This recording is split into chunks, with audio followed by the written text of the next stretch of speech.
18-19 તારીખનો છે, જે દિવસે મારે એન્કરિંગનું આવેલું હતું BPLનું.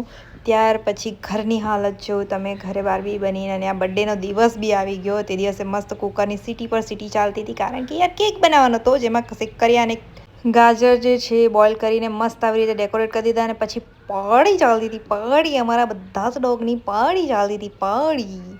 અને ત્યાર પછી મેં બી કેકને મસ્ત ફૂંક મારી લીધું અને આવી રીતે 12 વાગ્યાનો બર્થડે સેલિબ્રેટ કરી દીધો. અને મને બહુ જ બીક લાગે યાર ક્રેકર્સથી, એટલે આવું તો થતું જ રહે. અને આગળ તમે વિડીયો જોતા રહો. આજે તો મયંકે મને એમ સરપ્રાઈઝ આપી દીધું. હેલો હાય નમસ્તે, 3306 પટેલમાં મારી તો કંઈ આવી મોર્નિંગ થઈ બર્થડેની. બધા જ ડોગીઝ મને ઉઠાડવા બેસેલા હતા અને બહુ જ ખુશી થાય યાર આવું ગુડ મોર્નિંગ જોઈને. અને ત્યારબાદ રોજ રાતે આપેલું હતું, પણ મેં હમણાં બતાવ્યું. અને ત્યાર પછી અમે પેપીટોમાં પહોંચી ગયા. તો ચાલો તમને બતાવું પેપીટોમાં શું શું છે. તો અહીંયા કંઈક આવું હતું, ગ્લાસ મસ્ત હતો યાર. અને હું ફોનમાં બિઝી હતી. ત્યાર પછી મારી કોફી આવી ગઈ. શૂટ લેવાનું એટલે ચશ્મા કાઢવાના ભૂલી જાય. કેટલાની હશે ને ત્યાર પછી હોશિયારી મારતા મારતા હું તો જતી હતી ને આણે મને રોકી લીધી કે તમારું બુકિંગ અહીંયા છે, તો અહીંયા છે, આમ કરતા હતા બોલો. અને પછી હું બેસી ગઈ અને પછી ખબર પડી કે બધા તો ઉપર પહોંચી ગયા. ઉપર એટલે ક્રૂઝની ઉપર યાર, તમે પાછા ઊંધું નહીં સમજતા. તો બધા ઉપર જતા રહ્યા. તો પછી મેં બી કીધું ચાલો હોશિયારી મારતા મારતા આપણે બી ઉપર જતા રહીએ. ઉપર એટલે કે ક્રૂઝ ઉપર. ભાઈ સાહેબ શું બ્યુટી હતી, કેવું લાગે અમદાવાદ યાર. ફૂલ ઓન વાઇબ ટોટલી આવતી હતી, એમ બહુ જ ખુશી થતી હતી.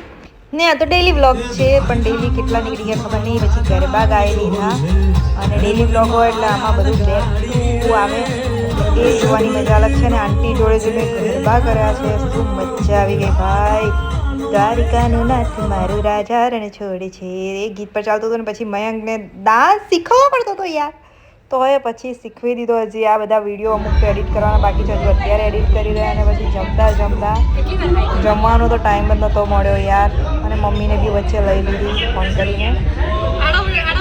અને પછી કેક કરવાની બાકી હતી, તો આમાં એ માણસ બેસતા નહોતા, પણ આને બેસાવ્યા યાર. થોડુંક તો કરવું પડે એવું થઈ ગયું, કારણ કે પેલા લોકો બધા બેસી જાઓ. અને પછી કેક કટ કરી લીધી, અને કેક કટ નથી કરી.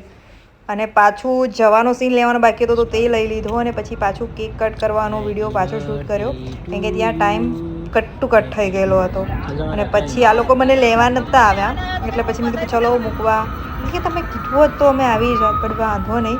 હું કેવી રીતે ભાગતી આવું, વિડીયો બી શૂટ ના થયો બોલો ભાઈ. જે ટાઈમે હું આવેલી ને પછી કંઈ નહીં, એમને મૂકવા આવ્યા. બધા જ મેમ્બર્સ બહુ સ્ટાફ મસ્ત મજાનો હતો. તો તમે પણ આ લોકોની